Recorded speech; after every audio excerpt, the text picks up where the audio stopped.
আসসালামু আলাইকুম।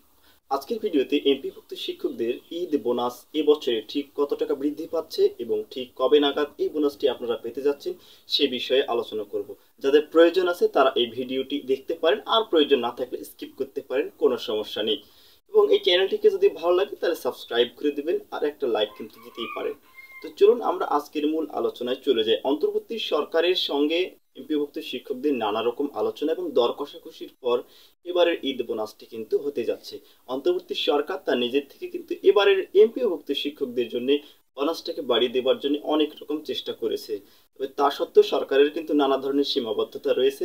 এর আগে কিন্তু কর্মচারীদের জন্য 50% এবং শিক্ষকদের জন্য 100% ঈদ বোনাস দেওয়ার জন্য মাওসে প্রস্তাব করেছিল, কিন্তু সর্বশেষ সেই প্রস্তাবটি কিন্তু খুব বেশি দিন এগিয়ে যেতে পারেনি। তো এবার কিন্তু এমপিওভুক্ত শিক্ষকদের হয়তো বা এখানেই থেমে যেতে হবে। এবং ঈদ বোনাসটা আপনারা ঈদের আগে তুলতে পারবেন কিনা এটা কিন্তু সঠিক করে বলা যাচ্ছে না। আগামী 25 তারিখে আপনাদের ঈদ বোনাসটি ঢুকতে পারে। আমি আবারও বলছি, আগামী 25 মার্চ 25 তারিখে আপনাদের ঈদ বোনাসটি ঢুকতে পারে এবং সেটি কোনো কারণে 27 তারিখেও যেতে পারে।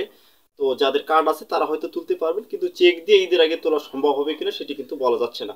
আর সর্বশেষ যে অবস্থা দাঁড়িয়েছে সেটি হচ্ছে এমপিভুক্ত শিক্ষকদের 100% নয়, বরঞ্চ খুব বেশি হলে 2,500 থেকে 3,000 টাকা ঈদ বোনাস বৃদ্ধি পেতে যাচ্ছে, অর্থাৎ আগের চেয়ে 2,500 থেকে 3,000 টাকা বাড়ছে।